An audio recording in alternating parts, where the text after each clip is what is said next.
What's good? What's poppin' going to babes? Welcome back to my channel. If you're new here, welcome. My name is Dominique. I am an ER travel nurse, and if you are not new here, then welcome back, Golden Bay. Thank you so much for tuning into another video. Make sure you guys go ahead and subscribe. So as you guys can see from the title down below, today I am doing a highly requested video. I love to give the girls what they want. So today we are going to be talking about travel nurse housing. How do you find housing? How do you budget for housing? And all of that jazz. So let's go ahead and get into today's video. Okay, so if you are watching this video, it is because you have officially secured your contract. If not yet, if it's not your first, then it's your 10th.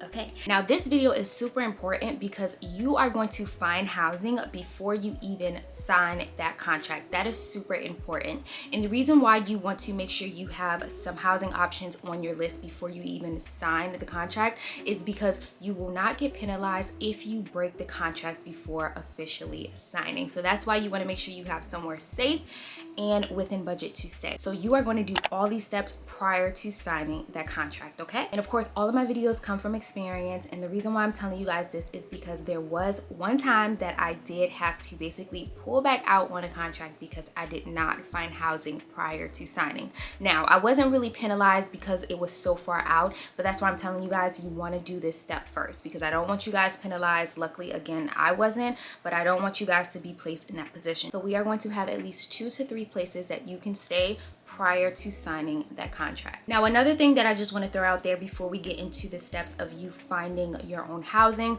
I just want you guys to know, if you cannot find housing, there is another option, and I really want to inform you guys of this option prior to getting into the steps. You do have the option to allow the agency to take your stipend, your untaxed stipend for housing, and they will find a place for you.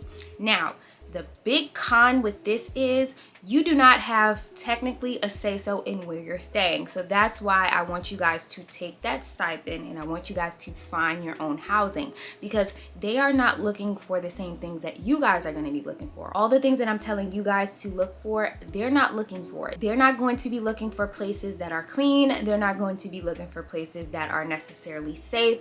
They just want to find a place for you to go. And my last little tidbit is never risk your safety just to budget. This is another thing that I want to throw out there with you guys. I understand we are trying to, make the most of our dollar. We're trying to budget. We're trying to get some of that stipend money back. But I never want you guys to risk your safety just to stay within budget. If it comes down to it, again, you can have the agency find you a place. But if that doesn't work out, then you may have to consider actually not taking that contract. So I just want to throw that out there, you guys. We only get one life. Never risk your safety trying to budget with these travel nursing assignments. Let's go ahead and get into the steps. So step 1, what is your budget? This of course is going to be given to you by your agent once you officially get an offer from the hospital. You are going to see your base pay. You are going to see your overtime pay if applicable. If you do sign like a 48-hour contract, then you will of course be paid 8 hours overtime. You're going to see that, and then as you mosey on down to the bottom, you will see your housing budget. You will also see your meal budget. So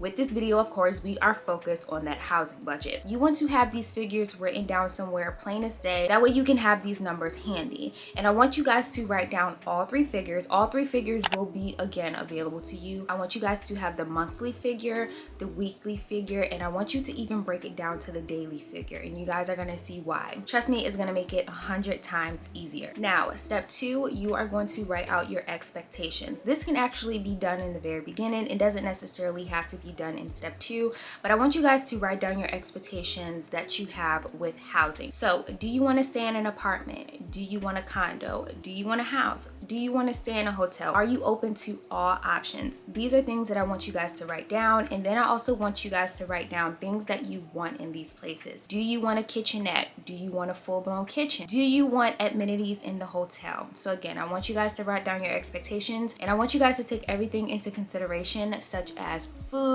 Let's say you have a gym membership back at home, then you may want a gym in the hotel. So really sit down and think about what your expectations are in housing.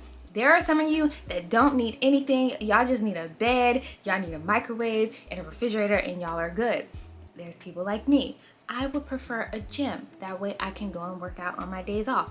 All of that good stuff. So make sure you have a list prepared. That way when it comes time to searching, this as well is handy to you. Another thing that you may want to go ahead and consider is unconventional housing options, such as RVs. I've known some travel nurses that, travel with their significant other. They purchase an RV and they only stick to RV lots. You can also turn like a van into a mini apartment. Now, of course, this may not be something that you decide to do right away. It may be an idea that you put in your back pocket, and maybe while you're traveling nursing, you can be getting that van together. You guys, I've seen some really nice vans like on TikTok, and I'm just like, I wish I had the guts to do that. There are some people out there that do that. And of course, you would save a ton of money parking your van or your RV and just living out of there. So with that being said, think outside the box. You don't only have to stay in an apartment, in a hotel, in a house, in a condo. Definitely take these unconventional options into consideration. Now it's time to search. We're first gonna start off with houses and condos and apartments.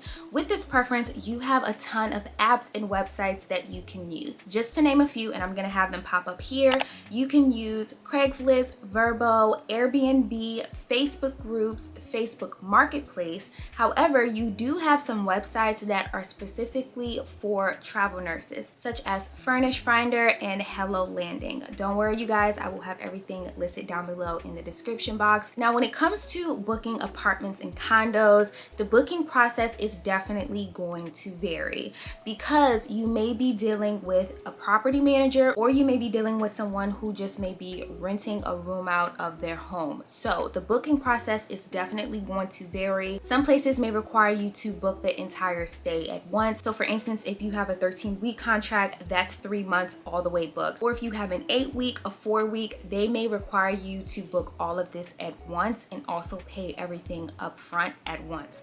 Now, the con with this is, of course, you can always be canceled. And if you don't read the fine print, babe, that money is gone. So that's why I'm telling you guys to definitely read the fine print when it comes to the booking process on whichever app you're going to be using or website. Again, there are some websites that are specifically made for travel nurses, such as Furnish Finder, and they may allow you to pay once a week as the week goes on. That way, if you are canceled, a week is better than 3 months. So just keep that in mind, read the fine print, keep that line of communication open. However, the booking process will vary. Other things that I want you guys to keep in the back of your mind if you are deciding to book an apartment or a condo or a home is hidden fees. Now, I'm sure a lot of you have booked on Airbnb or Vrbo before, and it may say one price a night. However, once you get to that ending page, there's $1 million in cleaning fees, there's $1 million in management fees. So just keep in mind hidden fees with these companies. You definitely want to budget accordingly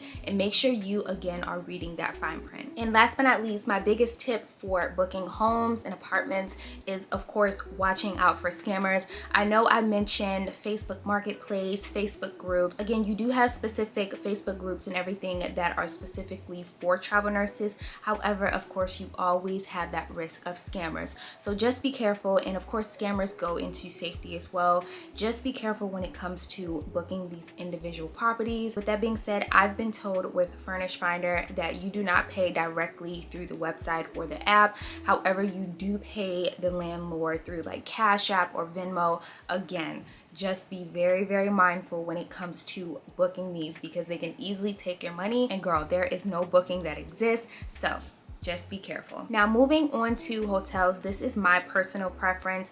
I have not booked any apartments, condos, or homes when it comes to travel nursing. Again, just for safety, I feel like with a hotel, there's one way in, there's one way out. There's only really like one window that I have to secure. Versus a home, girl, you got sliding doors, garage doors. So I just prefer a, hotel 24/7 concierge. There's cameras. Also with hotels, the booking process is pretty consistent. You find a hotel, you book it, and you're charged weekly. Again, I like that because if I am for whatever reason canceled, then I much rather be 1 week in a whole versus 2 months. When it comes to finding hotels, it's actually pretty simple. All you want to do is go on Google and you want to type in hotels near the area that you are going to be working in. And to be more specific, you can do hotels near the hospital that you are working in. So hotels near XYZ hospital. That is then going to tell you how far the hotel is from your actual workplace. So typically my hotel is about 5 to 10 minutes from my workplace, which I highly recommend. It just makes things a lot more easier. After you pulled up all the hotels that are near your workplace, you are then going to create a list, your top 3 hotels that you would like to stay in. And going back to that personal preference list, you are going to rank them from 1 through 3. So the hotel that you absolutely want to stay in down to your third option. And again, some things that you may want to take in consideration is a kitchenette or a full kitchen. That way you guys are able to cook. That way we're budgeting when it comes to meals. Other things are maybe a pool, a gym, or daily breakfast. I personally like this because on mornings that I do not feel like making breakfast, you can just go downstairs and grab something and head back up to your room, or on your way out to your shifts, if you work in the morning, you can grab some cereal, you can grab a banana. It's just another option that is there. So a few examples of some hotels I'm sure you guys have heard of: Hilton, Hampton Inn, Marriott, Wyndham, etc. There are a ton of hotel chains out there. Those are just a few. And of course, each town may have a inn, so it might be, I don't know, Dominique Inn, or something like that. You can also take those into consideration as well. I just named the big chain hotels. Let me just say this: just because I'm naming Hilton and Marriott does not mean that Hilton and Marriott is going to fall within the budget. I am going to tell you guys, since I've been travel nursing, I've strictly stayed in Wyndhams. Again, Wyndham does have several hotels that fall under their chain, like Baymont and all that good stuff. So I'm just throwing examples out there, not saying that this is something that of course is going to fall within budget. And that again is why it's super important for you to have that monthly, weekly, and daily calculation right in front of you. That way you can know which hotels are even within budget. That way if they're not, or you're willing to pay a little extra, then you can then add that one or kick it off of your list. Now, another hotel that I did not mention on that list, but I definitely want to throw out there to you guys and that I highly recommend, is extended stays. Now, unfortunately, I haven't gotten the chance to stay in one yet, just because there hasn't been one in the area that I'm working in. However, if I had the chance, I would 100% stay in an extended stay hotel. And the reason why is extended stay hotels are meant for extended stays. You have a full-size refrigerator, and upon request you can ask for a toaster, pots, pans, if you don't have these things. Now again, I haven't gotten a chance to stay in one, but it's definitely on the top of my list if it's available in one of the cities that I'm going to be working in the future. Okay, so now you have your top 3 hotels and you have them ranked from first to third place. Now it's actually time to call and book, and there are some specific things that you want to make sure that you say when you are booking hotels. That way you guys can get the lowest rates possible. When you call, you want to say, "Hello, my name is such and such. I am a travel nurse that is going to be coming into your town to work X amount of weeks. I'm going to be coming to work 13 weeks, 3 months, 8 weeks, 2 months, however you want to put it." But you want to make sure you are saying this. That way it automatically lights up a bulb in their head that, hey, this is not a one-night stay. This isn't a week stay. We are looking at an extended stay. And the reason why you want to say this is because each night in hotels, the night prices vary. So for instance, on Monday, it may be $80 a night versus Tuesday, it may be $106. How are you going to stay within budget if every single night the price is different? When you inform the hotel that you will be staying an extended amount of time, it allows them to provide you with a lower fixed rate. And that is what we want, because that is how we are going to stay within budget. And again, speaking from experience, once I've mentioned that I'm a travel nurse, I'm going to be working at XYZ hospital, I am automatically given a travel nurse rate, or I am given the hospital rate. And that's why you want to mention where you're working, because most hotels that are, right down the street from the hospital, they have an XYZ discount for that hotel. So again, that's why mentioning these things are vital. You want to let them know that you are a travel nurse and that you will be staying for an extended amount of time. Now, another tip is asking for a manager's discount. If for some reason they do not have a travel nurse's rate,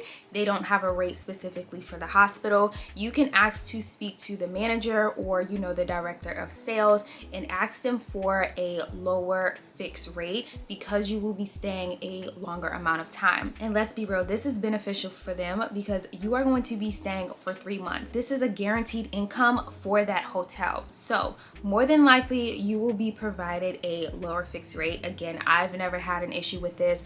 I just, again, let them know that I'm a travel nurse, I'm staying, and I'm either given a travel nurse's rate or I'm given the hospital's rate, which is always lower and it stays the same. So once you found the rates for all 3 hotels, you want to go ahead and book your top hotel. And the reason why you want to do this is because if all else fails, you have at least one place to stay and you want at least one hotel to be expecting you. And again, this is to make sure you have a place to stay and you're not sleeping in the car, okay? So go ahead and book that hotel. And I know you guys are probably like, oh my gosh, I'm gonna be charged. So normally what happens is you are not charged until you actually arrive to the hotel. And that is the beauty with booking hotels rather than apartments, condos, and all of that good stuff. And the reason why this is super important is because you want to actually look at these hotels in person. Okay, so they normally do not authorize the payment until you arrive there. But again, make sure you guys are talking with the concierge, get that fine print, ask them, when will I be charged? But again, the main reason why you want to do this is because you do not want to have nowhere to stay. However, once you actually arrive in that city, you are able to go and view the hotels. Again, speaking from experience, I've booked a hotel, got there, and girl, the pictures look nothing. The pictures look nothing like it did in person, okay? Because the pictures were probably taken 5 years ago. They just ask for a form of payment. That way they have a way to actually hold the room for you for that 3 months. Normally with hotels, you are charged weekly, but this is something that you want to talk to the concierge about. And normally they do not have an issue with this because they understand, or you may have to explain to them, there's a possibility that, if something goes wrong with the contract, then I may be leaving early. So I prefer to be charged weekly. So with that being said, you guys, those are all the steps that I have when it comes to finding housing. Now, just a few random tips for you guys, no matter where you're staying, make sure you are using your travel credit card. If you do not have a travel credit card, get one or get a rewards card. I don't care what you get, but you want to use that instead of using a debit card. And the reason why is if you're going to be charged this one lump sum of money for the apartment or the housing, or you're going to be charged weekly at the hotel, why use a debit card and you're literally not getting anything from it? You want to make sure you are getting something back for something you're going to be paying for anyway. My next tip, similar to tip number 1, is make sure you are linking your personal hotel reward account. Again, you are going to be staying there anyways. You might as well get rewarded for it. So link your Marriott, your Hilton, your Wyndhams, and get those free nights. So for example, when I went to Chicago while I was on assignment in South Dakota, all my nights in Chicago were free because I was racking up points while staying in South Dakota. Tip number 3 is make sure you purchase some safety equipment, whether it's door alarms, door jams. I will have some of my favorite ones listed down below. They're also in my Amazon storefront under travel nurse assignment in case you are interested, but I highly recommend this no matter where you're staying, whether it's an apartment, condo, or hotel. And my last 2 tips are just some general tips. Consider staying with family, that way you can save and budget. And last but not least, consider traveling with another travel nurse friend. That way you guys can basically split the bill. If you guys do decide to travel together and get a hotel or a condo, that bill will then be split in 2. So you guys, that is all for today's video. I hope you enjoyed, but most of all, I hope it was helpful. Let me know down below in the comment section if you have any questions. I will be there responding, and also let me know any other video requests that you may have. With that being said, you guys know the drill. I love you so much, and I will see you in the next one.